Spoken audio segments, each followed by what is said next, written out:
Good morning everyone. चलो कुछ topics हम आपके chapter 4 share capital and debentures में कवर करेंगे, जिसमें से हम पहला एक बहुत सिंपल सेक्शन है, सेक्शन 59, वो हम कवर कर रहे हैं। और ये क्या कहता है आपको, rectification of register of members. ध्यान से मेरी बात समझना। उसने क्या कहा है, रेक्टिफिकेशन। रेक्टिफिकेशन मतलब चेंज। Rectification means change. तो मेरी बात सुनो, यहां पर देखना, अब सोच के देखो, रजिस्टर ऑफ मेंबर्स में आपको चेंज करवाने की जरूरत क्यों पड़ी है, ग्राउंड्स क्या हैं, क्यों आप रेक्टिफिकेशन करवा रहे हो रजिस्टर ऑफ मेंबर्स में। देखना, 4 केसेस है। Name of any person is entered in register of members. सुनो, गलती से किसी पर्सन का नाम रजिस्टर ऑफ मेंबर्स में एंटर हो गया, जबकि होना नहीं चाहिए था। ठीक है, name of any person is omitted from register of members. तो गलती से कंपनी ने किसी पर्सन का नाम रजिस्टर ऑफ मेंबर्स से रिमूव कर दिया, जबकि होना नहीं चाहिए था। Unnecessary delay in entering the name of member. एक मेंबर का नाम रजिस्टर में एंटर होना चाहिए था, लेकिन कंपनी ने अभी तक उसको एंटर नहीं करा है। और fourth, unnecessary delay in removing the name of member. एक मेंबर का नाम रिमूव हो जाना चाहिए था रजिस्टर ऑफ मेंबर से, लेकिन रिमूव नहीं हुआ है। तो बताए चारों बातें क्या है, चारों बातें क्या है। गलती से आपने किसी का नाम लिख दिया, गलती से आपने किसी का नाम हटा दिया, लिखना चाहिए था लेकिन नहीं लिखा, रिमूव करना चाहिए था लेकिन अभी तक नहीं करा। तो ये 4 ग्राउंड्स हैं जब आप रजिस्टर ऑफ मेंबर्स का क्या करवा सकते हो, रेक्टिफिकेशन। अच्छा, उस केस में ना आपको एक अपील फाइल करनी पड़ेगी। किसके पास, ट्रिब्यूनल के पास। मतलब अगर आप रजिस्टर ऑफ मेंबर्स में कोई रेक्टिफिकेशन करवाना चाहते हो, रीजंस फॉर रेक्टिफिकेशन मैंने आपको बताए, तो आपको एक अपील फाइल करनी पड़ेगी ट्रिब्यूनल के पास। और अगर फॉरेन मेंबर है, मतलब कंपनी में कोई मेंबर है जो फॉरेन रेजिडेंट है, वो अपील फाइल करेगा in a competent court outside India. ये कौन डिसाइड करता है, ये हमारी सेंट्रल गवर्नमेंट डिसाइड करेगी। ठीक है, अपील कौन फाइल करेगा, ऑब्वियस सी बात है, जो अग्रीव पार्टी है या कंपनी का कोई भी मेंबर या खुद company. Order of tribunal. Tribunal order क्या क्या दे सकती है, ट्रिब्यूनल पार्टीज को सुनेगी, या तो हो सकता है अपील को खारिज कर दे, या कंपनी को कहे कि भैया तुम अपने रजिस्टर ऑफ मेंबर्स का क्या करो, रेक्टिफिकेशन करो। और अग्रीव पार्टी को ऑर्डर कर सकती है कि तुम, कंपनी को ऑर्डर कर सकती है कि तुम अग्रीव पार्टी को क्या पे करोगे, डैमेजेस पे करोगे। अच्छा, अब ये सुनना, section 59 shall not restrict right of holder of securities. छोटी सी बात आपको मैं बता दूं, यहां पर देखना, सिंपल है। देखो, ए बी, ए ने अपने शेयर्स बी को ट्रांसफर करे। तो बताओ, रजिस्टर ऑफ मेंबर्स की अगर मैं बात करूं तो उसमें से ए का नाम क्या हो जाना चाहिए, रिमूव, और बी का नाम क्या हो जाना चाहिए, उसमें एंटर। अब हुआ क्या, कंपनी अननेसेसरी डिले कर रही है बी का नाम रजिस्टर ऑफ मेंबर्स में एंटर करने के लिए। तो एक बात सुनो, एक बात पता है कंपनी ने क्या करा, कंपनी ने क्या करा, ए का नाम अभी तक रजिस्टर ऑफ मेंबर्स से रिमूव नहीं करा। अब क्योंकि ए का नाम रिमूव नहीं करा, तो बी का नाम अभी तक रजिस्टर ऑफ मेंबर्स में एंटर नहीं हुआ। लेकिन सेक्शन 59 एक बात साफ कह देता है कि ऑल्दो बी का नाम रजिस्टर ऑफ मेंबर्स में एंटर नहीं हुआ है, तब भी बी सारे वो राइट्स एक्सरसाइज कर सकता है जो एक होल्डर ऑफ सिक्योरिटी एक्सरसाइज कर सकता है। जैसे वो अपनी सिक्योरिटीज को ट्रांसफर कर सकता है, वो वोटिंग राइट्स एक्सरसाइज कर सकता है। तो याद रखना, ऑल्दो बी का नाम रजिस्टर ऑफ मेंबर्स में अभी तक एंटर नहीं हुआ है, किसकी वजह से? कंपनी की नेग्लिजेंस की वजह से, तो भी सारे वो राइट्स एक्सरसाइज कर सकता है जो एक होल्डर ऑफ सिक्योरिटी एक्सरसाइज करता है। जैसे वो अपनी सिक्योरिटीज को आगे ट्रांसफर कर सकता है, वोटिंग राइट्स एक्सरसाइज कर सकता है, एटसेट्रा एटसेट्रा। अच्छा, second point, application to tribunal to set right the contravention of any law. Simple है, देखो क्या है। Transfer of security is not in accordance with provisions of companies act, securities control and regulation act, securities exchange board of India. अच्छा, अब सुनो, पता है कई बार होता क्या है, जो किसी पर्सन ने जो ट्रांसफर किया है ना सिक्योरिटीज का, वो जो आपने सिक्योरिटीज का ट्रांसफर किया है, that is not in accordance with provisions of these act, यानी आपने इन एक्ट का क्या किया है? कॉन्ट्रावेंशन किया है व्हाइल ट्रांसफरिंग योर सिक्योरिटीज। तो उस केस में ट्रिब्यूनल के पास क्या फाइल करी जा सकती है? अपील करी जा सकती है। फाइल कौन करेगा? फाइल कंपनी कर सकती है, डिपॉजिटरी कर सकता है, डिपॉजिटरी पार्टिसिपेंट कर सकता है, सेबी कर सकती है, या होल्डर ऑफ सिक्योरिटी कर सकता है। और ऐसे केस में ट्रिब्यूनल एक ऑर्डर पास करेगी, क्या? कि जो गलतियां आपने सिक्योरिटीज ट्रांसफर करते समय करी थी उन्हें ठीक किया जाए। Application to tribunal to set right. Set right का मतलब क्या हुआ? जो गलतियां आपने कमिट करी थी उनको ठीक करा जाए। तो गलतियों को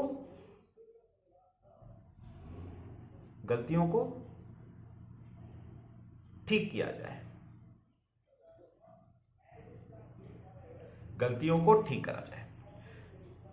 ठीक है, तो ये आपका सेक्शन 59 उतना इंपॉर्टेंट सेक्शन नहीं था। चलो, अब हम कुछ बातें और डिस्कस करेंगे, देखना। अब अगली हेडिंग आती है मेंबर।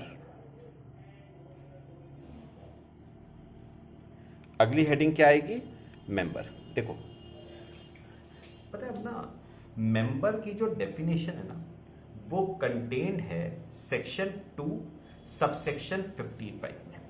मेंबर की जो डेफिनेशन है वो कंटेन्ड है सेक्शन 2 सबसेक्शन 55 में। कौन मेंबर कहलाएगा? पहली बात, जो subscriber to memorandum of association है, यानी जब कंपनी बनी थी, कंपनी में मेंबर्स के बीच में एक मेमोरेंडम ऑफ एसोसिएशन बनाया गया था, उसके सब्सक्रिप्शन क्लॉज में जिन जिन सब्सक्राइबर्स का नाम मेंशन है वो सब बताओ कंपनी के क्या है? मेंबर्स है। अच्छा, जिन लोगों का नाम रजिस्टर ऑफ मेंबर्स में लिखा हुआ है वो भी बताओ कंपनी के क्या है? मेंबर्स हैं। और तीसरे, जो बेनिफिशियल ओनर ऑफ शेयर्स है वो भी बताओ कंपनी के क्या है? मेंबर्स। तो मुझे एक बात बताओ, कौन कंपनी का मेंबर है? Subscriber to memorandum of association मतलब जिन लोगों का नाम मेमोरेंडम ऑफ एसोसिएशन के सब्सक्रिप्शन क्लॉज में मेंशन है वो कंपनी के क्या है? मेंबर्स। अच्छा, जिन लोगों का नाम कंपनी के रजिस्टर ऑफ मेंबर्स में मेंशन्ड है वो भी कंपनी के क्या है? मेंबर्स। और तीसरे, बेनिफिशियल ओनर ऑफ शेयर्स, वो भी बताओ कंपनी के क्या है? मेंबर्स। सिंपल वर्ड्स में बोला जाए तो शेयर होल्डर्स। तो शेयर होल्डर्स भी बताओ कंपनी के क्या है? मेंबर्स ही तो है। ठीक है, अब देखो इसके बाद, अब मैंने आपको कुछ डिफरेंसेस लिखवाए हैं मेंबर और शेयर होल्डर में। वैसे मेंबर और शेयर होल्डर वैसे सेम होता है, लेकिन मैं थोड़ा सा आपको जरा बताऊंगा, जरा सुनना। मेंबर क्या है? Member is defined under section 2 subsection 55 of companies act. However share holder की कोई भी डेफिनेशन कंपनीज एक्ट में मेंशन्ड नहीं है। मीनिंग मेंबर वो है जिसका नाम रजिस्टर ऑफ मेंबर्स में क्या है? मेंशन्ड है। शेयर होल्डर वो है जो कंपनी के शेयर्स क्या करता है? होल्ड। ऑल्दो जो कंपनी के शेयर्स होल्ड करता है वो भी कंपनी का क्या है? मेंबर ही है। बेनिफिशियल ओनर ऑफ शेयर्स भी कंपनी का कौन होता है? मेंबर ही होता है। खैर, नेचर ऑफ कंपनी, अब ये सुनना। Every company shall have minimum number of members. Only a company having share capital can have shareholders. अब ये ना मैं एक छोटी सी बात आपको बताता हूँ कि ना, मतलब वैसे देखो मेंबर और शेयर होल्डर ना वैसे सेम होता है, लेकिन एक छोटी सी बात आपसे करता हूँ। आपने टाइप्स ऑफ कंपनीज आपने पढ़ी हैं, है ना? टाइप्स ऑफ कंपनीज आपने पढ़ी। हमने एक पढ़ी है company limited with limited by guarantee होती है ना, कंपनी लिमिटेड बाय गारंटी। और याद करो कंपनी लिमिटेड बाय गारंटी भी दो होती है, having share capital, having no share capital. तो मैं उनकी बात कर रहा हूं जिनके पास शेयर कैपिटल नहीं है। अब सुनो, जो कंपनी लिमिटेड बाय गारंटी है हैविंग नो शेयर कैपिटल, सोच के बोलना, उनकी कंपनी में क्या मेंबर्स होंगे या नहीं? मेंबर्स तो होंगे, लेकिन उस कंपनी में क्या शेयर होल्डर्स होंगे या नहीं? शेयर होल्डर्स नहीं होंगे। क्यों? जब शेयर कैपिटल ही नहीं है उस कंपनी की तो शेयर होल्डर्स कहां से आ जाएंगे? तो आपने नोटिस करा मेंबर और शेयर होल्डर में ना वैसे कोई डिफरेंस नहीं होता, लेकिन कंपनी लिमिटेड बाय गारंटी के केस में having no share capital, members and shareholders will be different. क्योंकि उस कंपनी में मेंबर्स तो होंगे, लेकिन क्योंकि कंपनी की कोई शेयर कैपिटल नहीं है तो उस कंपनी में शेयर होल्डर्स नहीं। तो याद रखना, हर कंपनी में, सुनना सुना, हर कंपनी में मेंबर्स तो होंगे ही होंगे, लेकिन जरूरी नहीं है कि हर कंपनी में शेयर होल्डर्स हों। शेयर होल्डर सिर्फ उसी कंपनी में होंगे जिस कंपनी के पास कोई शेयर कैपिटल है। हां, जिस कंपनी के पास कोई शेयर कैपिटल ही नहीं है उसमें मेंबर्स तो होंगे लेकिन शेयर होल्डर्स नहीं होंगे। ठीक है। Signatory to memorandum of association, a person who signs memorandum of association is deemed to be a member। तो जो पर्सन मेमोरेंडम ऑफ एसोसिएशन में क्या करेगा, अपना सिग्नेचर करेगा, वो मेंबर है। हाँ, अब सुनो, फिर शेयर होल्डर कौन है? पता है, शेयर होल्डर वो नहीं जो साइन करता है। शेयर होल्डर वो है जो सर्टेन नंबर ऑफ शेयर्स लेने के लिए कमिटमेंट देता है। जैसे आपको ना याद होगा, सुनो, सब्सक्रिप्शन क्लॉज में जो सब्सक्राइबर्स होते हैं उनका नाम आता है और कौन कौन कितने कितने शेयर्स ले रहा है वो आता है। तो मुझे बताओ, शेयर होल्डर वो ही होगा जो शेयर्स लेगा और मेंबर वो होगा जो सिग्नेचर करेगा। तो सुनो, मेंबर वो है जिसका नाम मेमोरेंडम ऑफ एसोसिएशन में मेंशन है सब्सक्रिप्शन क्लॉज में, और शेयर होल्डर वो है जो पर्सन जितने शेयर्स ले रहा है वो शेयर होल्डर है।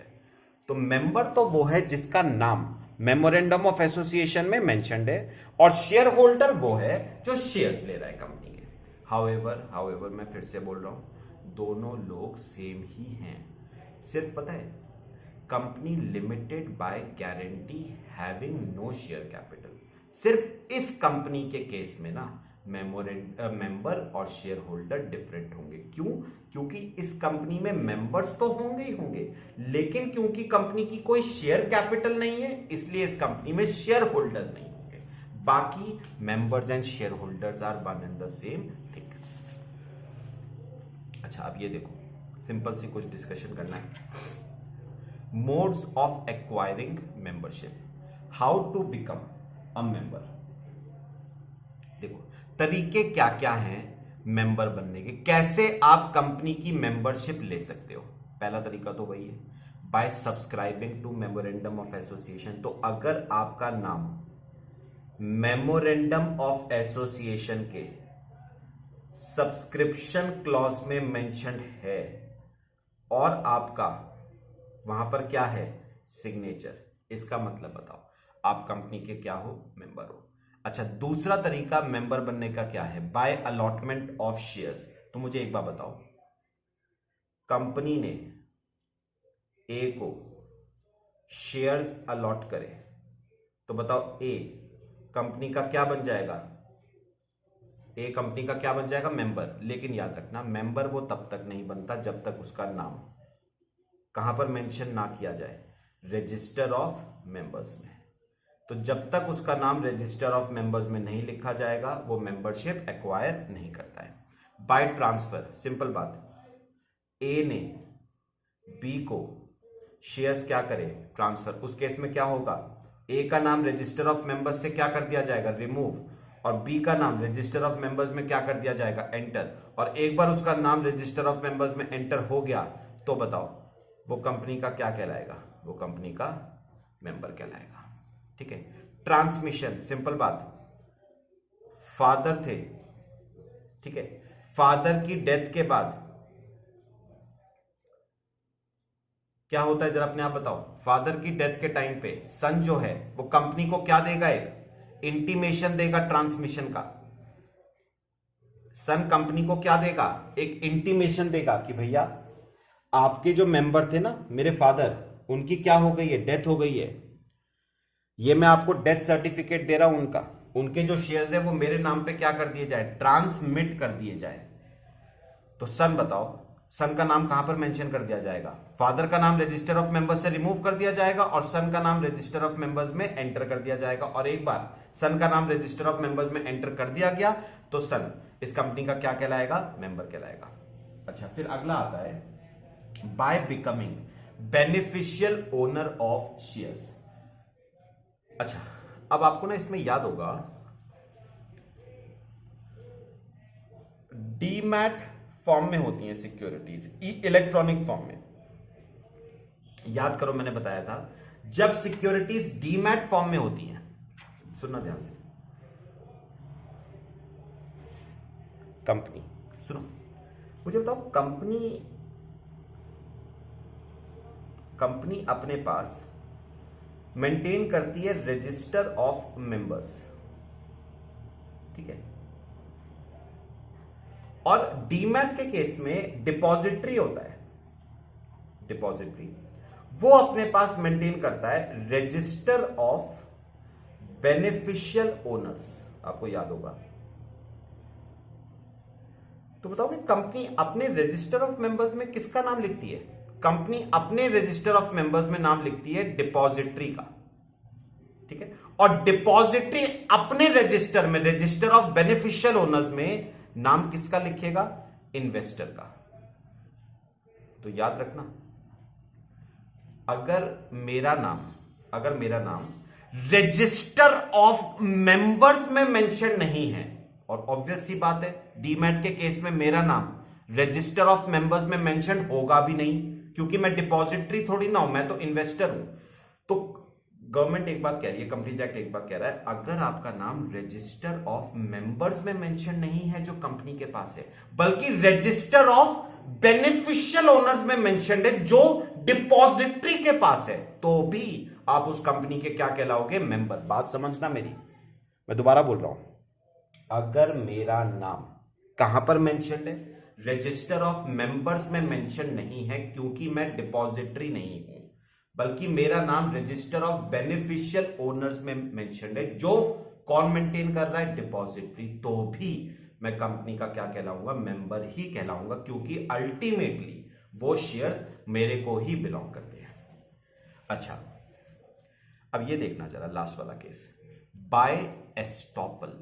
आपने ये ना वर्ड बार बार पढ़ा हुआ है, एस्टॉपल का मतलब होता है एक्नॉलेजमेंट, एक्नॉलेज करना, कबूलना, एक्सेप्ट करना। अब सुनो, अभी सेक्शन 59 पढ़ा था, उसको जरा थोड़ा सा रिलेट करके बोलना। पता है, इमेजिन करो मेरा नाम रजिस्टर ऑफ मेंबर्स में मेंशन्ड है, ध्यान से सुनना, मेरा नाम कंपनी के रजिस्टर ऑफ मेंबर्स में क्या है, मेंशन, ऑल्दो मेरा नाम रजिस्टर ऑफ मेंबर्स में मेंशन होना नहीं चाहिए था। अब सुनो, मैं दोबारा बोल रहा हूं, मेरा नाम रजिस्टर ऑफ मेंबर्स में मेंशन्ड है, ऑल्दो मेरा नाम रजिस्टर ऑफ मेंबर्स में मेंशन होना नहीं चाहिए था। मुझे इस बात का पता था, सुनो, मुझे इस बात का पता था, क्या पता था मुझे, कि मेरा नाम रजिस्टर ऑफ मेंबर्स में मेंशन होना नहीं चाहिए, ऑल्दो मेरा नाम रजिस्टर ऑफ मेंबर्स में क्या है, मेंशन। मुझे यह बात पता है, लेकिन मैंने रेक्टिफिकेशन के लिए अप्लाई नहीं करा, क्योंकि आपको पता था ना कि आपका नाम रजिस्टर ऑफ मेंबर्स में मेंशन नहीं होना चाहिए, ऑल्दो आपका नाम रजिस्टर ऑफ मेंबर्स में क्या था, मेंशन। तो आपको ट्रिब्यूनल के पास रेक्टिफिकेशन के लिए क्या कर देना चाहिए था, अप्लाई, लेकिन आपने ट्रिब्यूनल के पास रेक्टिफिकेशन के लिए अप्लाई नहीं करा। इसका मतलब आप एक्नॉलेज कर रहे हो, एक्सेप्ट कर रहे हो कि आप कंपनी के क्या हो, मेंबर। तो इसे कहते हैं मेंबरशिप बाय एस्टॉपल। तो ऑल्दो आप मेंबर नहीं हो, लेकिन क्योंकि आपने रेक्टिफिकेशन के लिए अप्लाई नहीं करा, इसका मतलब आप एक्नॉलेज कर रहे हो, आप एक्सेप्ट कर रहे हो, आप मान के चल रहे हो कि आप कंपनी के क्या हो, मेंबर हो, ऑल्दो आप मेंबर नहीं हो। तो याद रखना, अगर आप रेक्टिफिकेशन के लिए अप्लाई नहीं कर रहे, इसका मतलब आप एक्सेप्ट कर रहे हो कि आप कंपनी के क्या हो, मेंबर। तो बाद में आप डिनाई नहीं कर सकते कि मैं कंपनी का मेंबर नहीं हूं। ठीक है, तो ये तरीके हैं आपके मेंबरशिप एक्वायर करने के। बाकी मैं आपसे डिस्कस करूंगा नेक्स्ट लेक्चर में। Thank you.